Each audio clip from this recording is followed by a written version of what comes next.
7:16. Ya está, a propósito de este tema, con nosotros don Rubén Castillo, presidente del Consejo Nacional de la Empresa Privada, CONEP, que creo que es la primera vez que lo entrevistamos como tal, me parece. La segunda. La segunda. Claro. Don Rubén Castillo, buenos días. Buenos días, Edwin. Buenos días, Flor, Gonzalo, Leonardo. Buenos días a todos los radioescuchas. Lo primero es lo primero, Rubén Castillo. ¿Están los canales de comunicación abiertos entre la empresa privada y el gobierno? Existe una comunicación sobre la base de una comisión que se generó para la reactivación económica. Ahora tenemos que insistir en el esfuerzo para que los indicadores que fueron consecuencia de la reunión podamos darle seguimiento de tal forma que se concreten en la práctica. A veces la comunicación es más fluida que en otras ocasiones, pero somos optimistas porque al final creo que todos estamos en la página de lograr el objetivo, que es la reactivación económica del país. Cuando ustedes han logrado o han sido convocados por el Ejecutivo, porque en más de una ocasión he visto imágenes al respecto, ¿ustedes han podido pulsar hasta dónde el Ejecutivo está dispuesto a seguir avanzando para fomentar esa inversión privada en Panamá?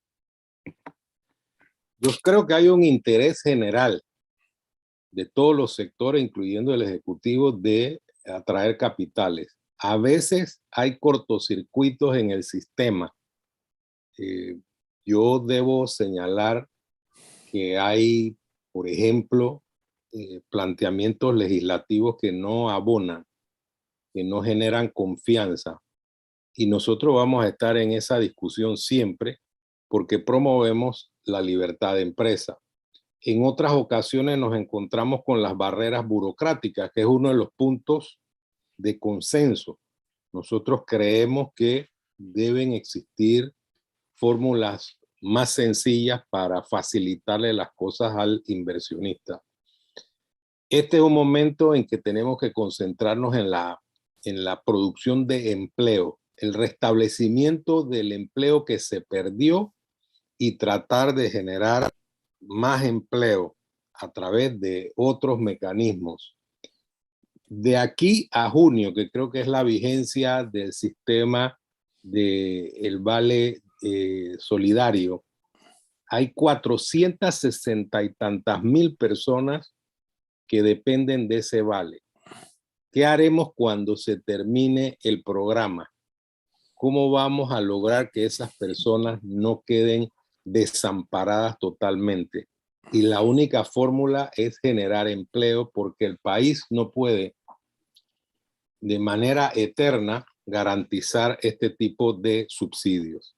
Entonces, al final, si no nos ponemos de acuerdo en una hoja de ruta convergente, vamos a tener problemas a futuro que se pueden convertir en crisis social. Claro, pero don Rubén, eso que usted dice, eso no va a pasar. Y aquí lo hemos dicho, ¿no? Ese vale se va a mantener hasta que termine el quinquenio del presidente Cortizo. Es un tema ya político. Eso es lo que dicen algunos analistas y aquí lo hemos discutido. Pero yo quisiera preguntar, del lado del sector privado, ¿cómo ustedes están pensando en establecer mejores empleos? Porque no es crear empleos por crear, porque hay necesidad de crear empleos. Es que en el mundo se está viendo un proceso de renovación y de exigencias por parte del trabajador hacia los empleadores. Oiga, ya se ha dado cuenta, yo necesito que se pueda trabajar desde la casa, a distancia, si no, no me interesa. Hay que hablar que el tema de la informalidad en Panamá ha crecido drásticamente y si bien son personas que tienen trabajo, estamos hablando a costa de qué y con qué fundamentos o con qué calidad. ¿Ustedes también están planteando la mejora de los empleos que se ofrecen y de la calidad? Bueno, la calidad del empleo va de la mano con la conexión del país con el futuro precisamente del empleo y cómo lo podemos abordar. Eso tiene que ver con la educación, con la formación técnica, tiene que ver con una serie de circunstancias que por supuesto que la empresa privada quiere impulsar. Nosotros como país no nos podemos quedar atrasados. Hay un compromiso que tenemos al final para poner a nuestro país en la ruta del futuro. Y como todos sabemos, el futuro nos llegó de una manera inusitada con la pandemia. Si nosotros no nos adaptamos, simplemente va a ser muy difícil obtener empleo de calidad, que es un objetivo que abraza la empresa privada. Nosotros tenemos que cambiar los modelos de producción, tenemos que cambiar la mentalidad del ciudadano. Y ese es un proceso en el cual la empresa privada quiere también aportar. Pero fíjense lo siguiente, en este momento lo importante es generar empleo, así de manera pura y dura, generar empleo para garantizar la estabilidad del país, evitar el denominado estallido social. Y creo también, con mucha convicción, que todos los sectores tendríamos que estar en una sola posición cuando hablamos de la generación de empleo. No veo a nadie, no quiero ser inocente, que esté apostando al estallido social, porque eso sería catastrófico para el futuro del país. Doctor Rubén Castillo, buenos días. Qué gusto saludar a Leonardo Greenspan, lo saluda. Doctor, en este panorama, viendo lo que usted está describiendo, habla en el proceso de que hay que buscar la reactivación económica, de que se habla de generación de empleo, de que se habla del desarrollo. El tema del balance que se ha buscado durante muchos meses, o ya casi a más de un año, en torno a la salud y la economía, porque en estos momentos la empresa privada y la empresa pública y el gobierno están siendo golpeados por la cantidad de casos de COVID que van saliendo día a día. El tema es, ¿se está haciendo mayor énfasis en la reactivación de la economía o en mantener la salud y apoyando el teletrabajo? Porque hay empresas y empresas que están tomando diferentes decisiones. Bueno, yo creo que a través de la comunicación que hemos tenido con las autoridades se ha logrado que se entienda el concepto del balance, que se entienda que no hay manera de salir de esta crisis si no establecemos coordenadas equitativas entre la salud y la reactivación económica. Hay detalles que todavía nos preocupan. Por ejemplo, cuando se habla del esquema de las 3 vacunas, y obviamente nosotros impulsamos la vacunación y queremos que la mayor cantidad de panameños llegue al esquema de las 3 vacunas. Pero en el ámbito económico, por ejemplo, en el turismo, nosotros estamos observando que en América Latina son muy pocos los países que tienen este esquema. Y posiblemente, si lo imponemos al turismo, podríamos estar afectando la rehabilitación de un sector que ha estado muy golpeado, más bien devastado. Entonces, esos son temas que las autoridades deben tomar en cuenta cuando hablamos de ese equilibrio que tiene que existir entre sanidad y reactivación económica. En este momento cambiaron los indicadores que se toman en cuenta para las restricciones más severas, porque antes estábamos hablando del RT y ahora estamos hablando de cómo está el aforo de las camas hospitalarias y principalmente de las salas de unidad de cuidados intensivos y de unidad de cuidados respiratorios. Este es un trabajo que hacemos permanentemente tratando de advertirle al gobierno que algunas políticas pudiesen afectar la reactivación económica, pero debo afirmar que sí existe comunicación. Sostuvimos hace un par de semanas una reunión con el ministro de Salud, el ministro de Turismo, el de Comercio, la ministra de Trabajo, y creo que existe la mejor buena voluntad para avanzar en este tema de equilibrar ambas cosas. Pero en el caso de la generación de empleo, vemos a los voceros del gobierno hablar de esa reactivación económica. Lo que no nos queda claro a muchos es cuál es el plan para la reactivación económica. No sé si ustedes como empresarios lo ven o será que el gobierno no tiene un plan claro, no saben cómo hacerlo. Bueno, nosotros, como ya dije, tuvimos muchas reuniones de una comisión de reactivación económica y hubo una cantidad de puntos en consenso. Ahora nosotros tenemos que darle seguimiento a ese proceso para que se materialice. En una reciente conferencia de prensa le planteamos al gobierno que había un tema que se tenía que abordar, que tiene que ver con las cuentas que hay que pagarle a la empresa privada por trabajos realizados. Eso ha afectado mucho el flujo de caja de muchas empresas y estamos hablando de compromisos ya finiquitados. Allí ya le hemos dicho al gobierno que estamos dispuestos a conversar para desburocratizar el itinerario de pago de tal manera que sea fluido.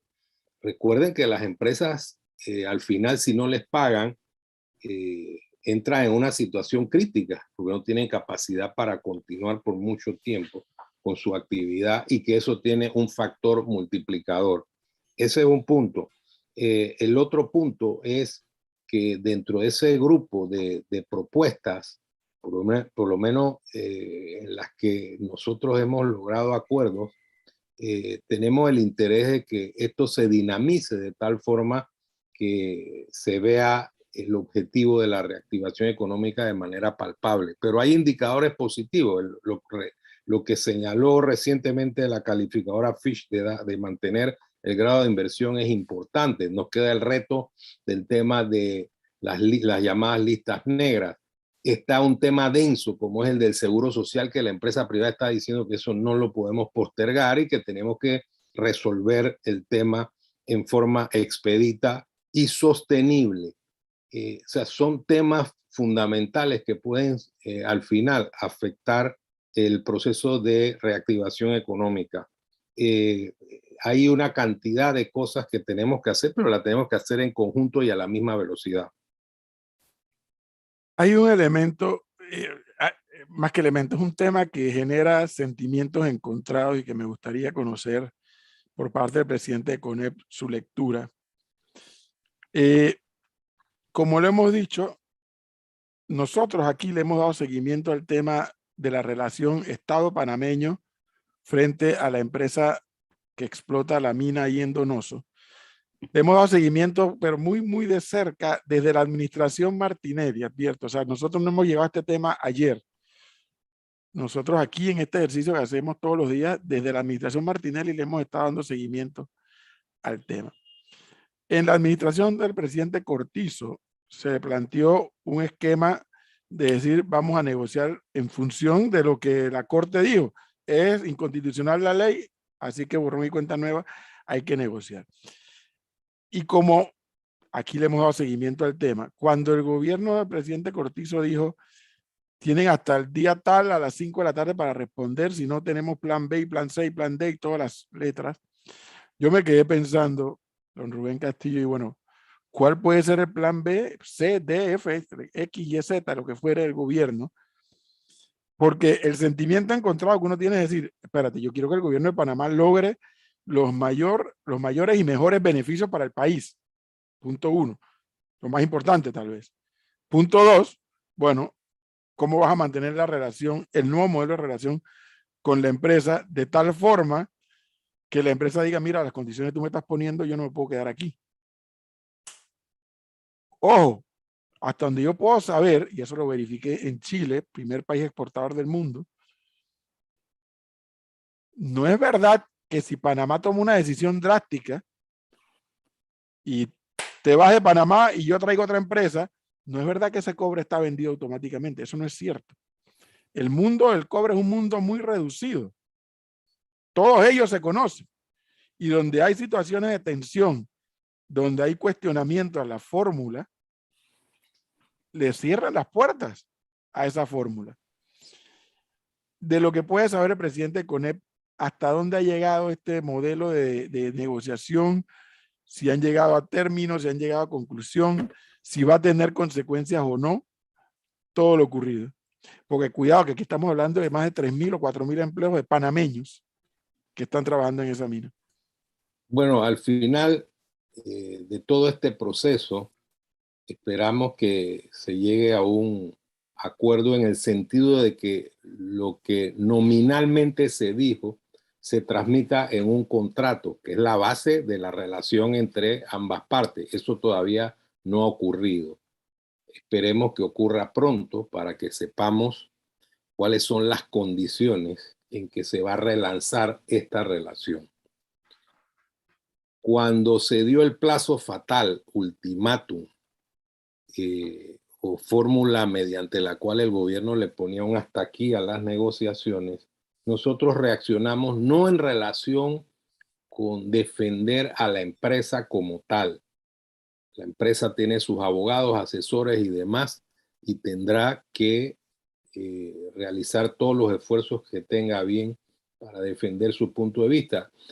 Nosotros reaccionamos en el sentido de que no nos parecía de buen recibo que el Estado le pusiera a las empresas plazos fatales, que el Estado estableciera una mecánica mediante la cual al final, en forma directa, generara una inestabilidad que podía tener repercusiones internacionales. Porque el hasta aquí o el plazo fatal produjo mucha preocupación a nivel nacional e internacional. Por suerte, al final llegaron a un acuerdo nominal con la aceptación que realizó la empresa, pero todavía no vemos el contrato que ambas partes deberían suscribir. Esperemos que ese proceso, que no es sencillo tampoco, se materialice prontamente. Como tú bien dices, Edwin, ¿cuál era el plan B? Haciendo un poquito de especulación. El plan B sería expropiar a la empresa, decirle a otras empresas que entraran a operar la mina. Ese sería un camino tortuoso y peligroso para el país en circunstancias en que estamos tratando de atraer capitales a Panamá. Dijimos en nuestro comunicado que esto tenía 3 cosas básicas que debían soportar la relación entre la empresa que explota el cobre y el Estado. Primero, el interés nacional, como es obvio, la protección de los puestos de trabajo, como tú bien dices, directamente son 4,000, pero hay una onda expansiva que produce la inversión que llega a muchos más miles de personas. Y en tercer lugar, la protección del medio ambiente, que se debe dar en función del fortalecimiento de las auditorías correspondientes. Esas son las salvaguardas objetivas que debe tener la relación entre la minera y el Estado. Todavía, como todos los panameños, vuelvo, insisto, no sabemos esos acuerdos nominales generales que se anunciaron, cómo se van a materializar en el contrato correspondiente. Ojalá esto se resuelva rápidamente. Ya se le dio una buena noticia al país que se había llegado a un acuerdo. Ojalá que esto genere una situación de confianza en los mercados internacionales, y ojalá que nunca más se utilice ese lenguaje tan directo de establecer plazos fatales. Yo creo que una negociación tiene sus procesos.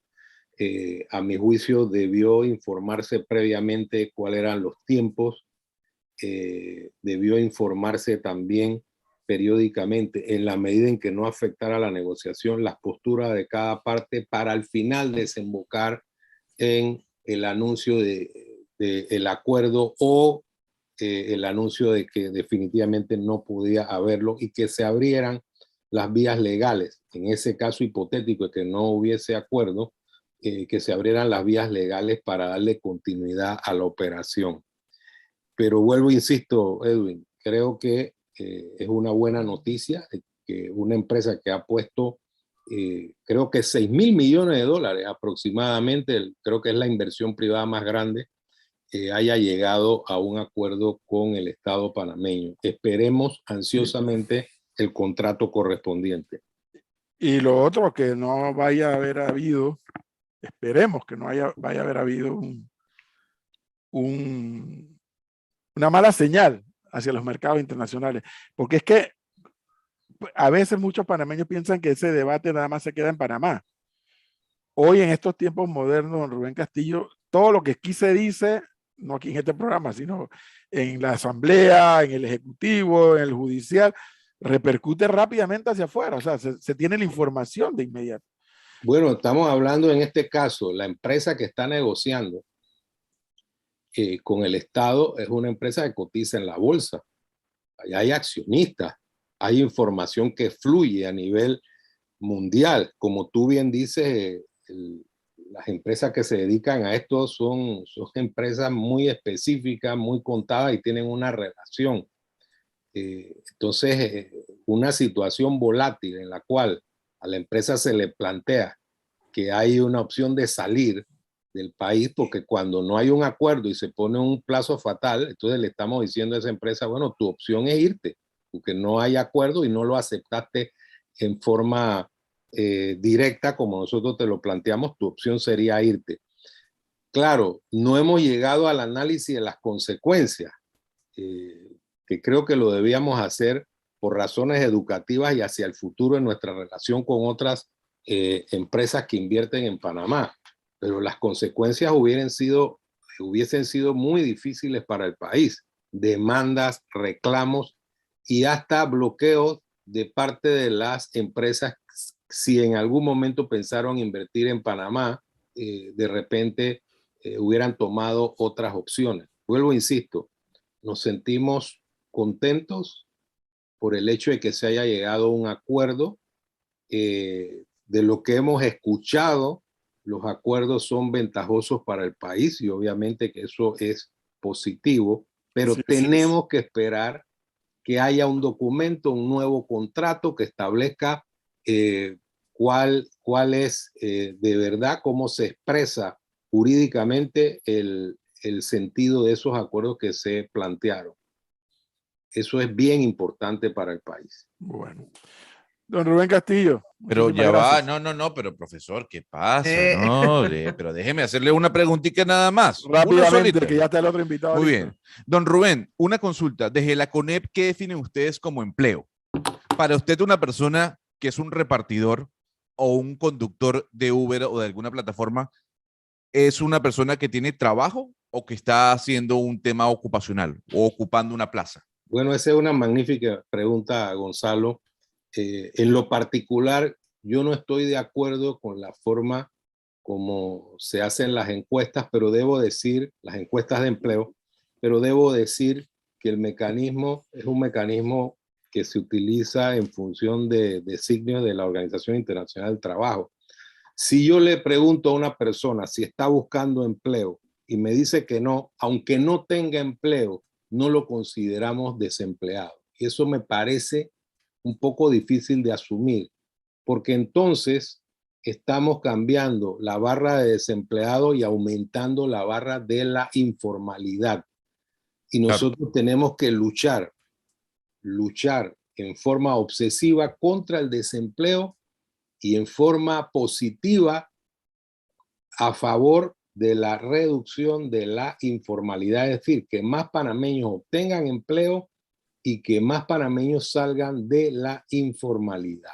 Yo creo que eso es fundamental para el país y es un esfuerzo que en un momento dado comenzó a tener frutos y lamentablemente la pandemia nos frenó terriblemente. Listo, profesor, ya, eso era todo. Listo. Siempre es un tema que yo nunca termino de entender. ¿Por qué la informalidad se pone tan negativa cuando la informalidad de una manera u otra está generando un ingreso familiar o a ese individuo? No, pero porque usted no tiene los derechos, no cotiza, no tiene los derechos que lo acobijan como trabajador. Esa es otra historia. No, o sea, pero esa es otra es historia. así. Es que si tú resuelves el pan del día, ya te resolviste un problema muy importante. Hay, Edwin, distintos matices en la informalidad, pero eso será para otro programa. Sí, seguro. Don Rubén Castillo, muchas gracias, muy amable. Presidente Gracias, del CONEP, Edwin. Gracias a por darnos todos. este tiempo. Saludos. Hasta luego. Chao.